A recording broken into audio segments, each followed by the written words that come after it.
Hello दोस्तों, welcome to my channel the perfect itinerary. दोस्तों, हाल ही में हम कश्मीर घूम कर आए हैं। बहुत ही मज़ेदार ट्रिप रही हमारी।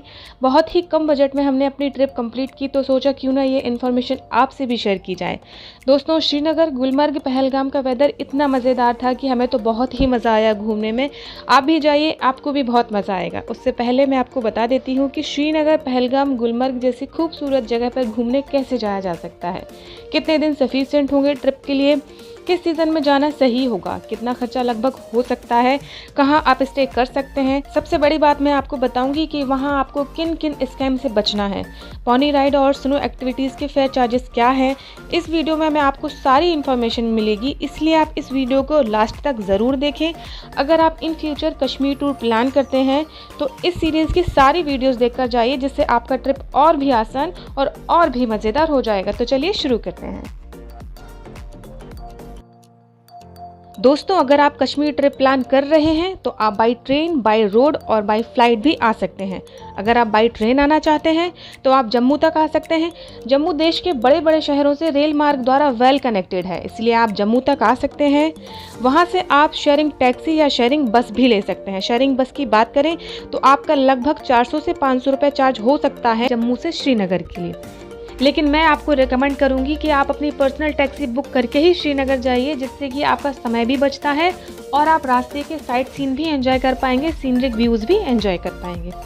टैक्सी की बात करें तो 2000 से 2200 रुपये आपका पर डे चार्ज हो सकता है, डिपेंड ऑन सीज़न कि आप किस सीज़न में जा रहे हैं। टैक्सी में करीब आप 4 से 5 लोग आसानी से बैठ सकते हैं। टैक्सी कैसे बुक करनी है, कहाँ से बुक करनी है, इसकी जानकारी मैं आपको आने वाले वीडियोज़ में प्रोवाइड करूँगी। अगर आप फ्लाइट से आना चाहते हैं तो दिल्ली से डायरेक्ट फ्लाइट है श्रीनगर के लिए, जिसका टिकट करीब 3500 रुपये इकोनॉमी क्लास में है। देश के बड़े बड़े शहरों से भी फ्लाइट है जो कि दिल्ली से होकर जाती है। आपको दिल्ली से श्रीनगर लगभग 1 घंटे का समय लगता है। और अगर आप टिकट काफ़ी पहले बुक कर लेते हैं तो बाई ट्रेन और बाई फ्लाइट में आपको ज़्यादा डिफरेंस देखने को नहीं मिलेगा। अगर आप बाय रोड आना चाहते हैं तो आप बस से भी आ सकते हैं, टैक्सी से भी आ सकते हैं, अपने पर्सनल वाहन से भी आ सकते हैं। श्रीनगर से दिल्ली के बीच की दूरी लगभग 818 किलोमीटर है, जिसमें लगभग 15 घंटे लग जाते हैं आपको श्रीनगर पहुंचने में। अगर आप बस से आते हैं तो दिल्ली के लिए जम्मू कश्मीर रोडवेज बस आपको मिल जाती है, जो कि दिल्ली में सराय काले खां ISBT से मिलेगी। तो दोस्तों, अब बात कर लेते हैं कि कश्मीर किस सीज़न में जाना चाहिए। ये तो आप भी जानते हैं कि कश्मीर जैसी खूबसूरत जगह पर हम कभी भी जा सकते हैं, एंजॉय कर सकते हैं, लेकिन फिर भी एक ऐसा टाइम जिसमें आपको ज़्यादा मज़ा आएगा कश्मीर जाने में।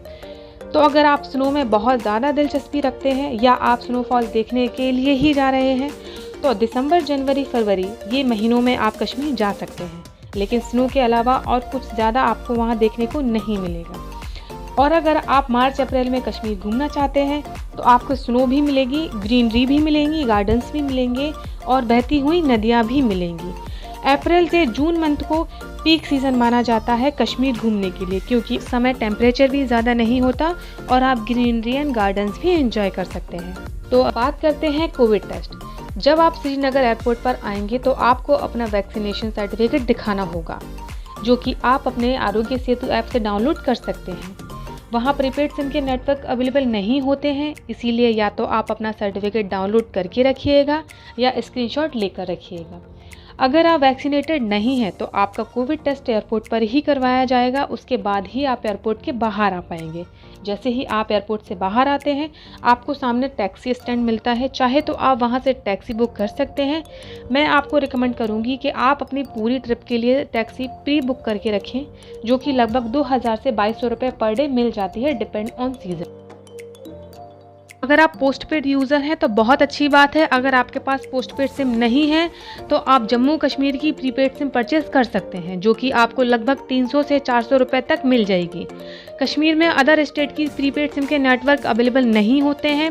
आपको सिम की ज़रूरत पड़ती ही है जस्ट बिकॉज ऑफ आप होटल में कॉन्टैक्ट करना चाहते हैं, ड्राइवर से कॉन्टैक्ट करना चाहते हैं या फिर फैमिली मेम्बर से ही कॉन्टैक्ट करना चाहते हैं।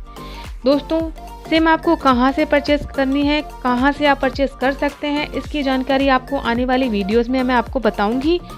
दोस्तों, कश्मीर घूमने के लिए कितने दिन सफिशिएंट होंगे, तो आप 5 नाइट्स एंड 6 डेज लेकर चल सकते हैं, जिसमें 2 night Srinagar, 1 night Gulmarg and 2 nights Pahalgam कर सकते हैं।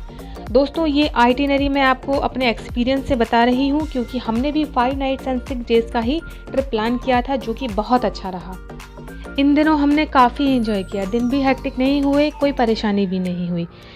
कई ट्रिप प्लानर आपको बताएंगे कि सोनमर्ग, पहलगाम, गुलमर्ग की डे ट्रिप करके आप अपनी ट्रिप कंप्लीट कीजिए। जैसे कि आप पहलगाम गए और वापस आपने श्रीनगर में आकर स्टे किया, जिससे लगभग 6 से 7 घंटे का समय आपका आने जाने में वेस्ट हुआ। वैसे ही आपने गुलमर्ग से वापस श्रीनगर स्टे किया, जिसमें आपके 4 से 5 घंटे आने जाने में वेस्ट हुए। तो प्लीज़ आप ऐसा ना करें। आप डे 1 श्रीनगर में स्टे कीजिए, नेक्स्ट डे आप गुलमर्ग में स्टे कीजिए, फिर से नेक्स्ट डे आप श्रीनगर में स्टे कीजिए और लास्ट 2 डेज़ आप पहलगाम में स्टे कीजिए। इससे आपका टाइम भी काफ़ी बचता है और आप आराम से एंजॉय भी कर पाते हैं और सारी जगह को आराम से कवर भी कर सकते हैं। तो दोस्तों इस वीडियो में इतना ही। आपको आगे की इन्फॉर्मेशन आने वाली वीडियोस में मिलेगी, जिसमें मैं आपको बताऊंगी कि श्रीनगर में आपको हाउस बोट में रुकना है या होटल में, गुलमर्ग गोंडोला की टिकट कैसे बुक करनी है जिससे आप लंबी लाइन से बच पाएँ, टैक्सी कैसे बुक करनी है और भी बहुत कुछ। इसीलिए आप मेरे चैनल से जुड़े रहिए, शेयर, लाइक एंड सब्सक्राइब ज़रूर करिए। बेल आइकन को प्रेस कर लीजिए, जिससे आने वाली वीडियोज़ आपको सबसे पहले मिलें। Stay tuned, bye bye.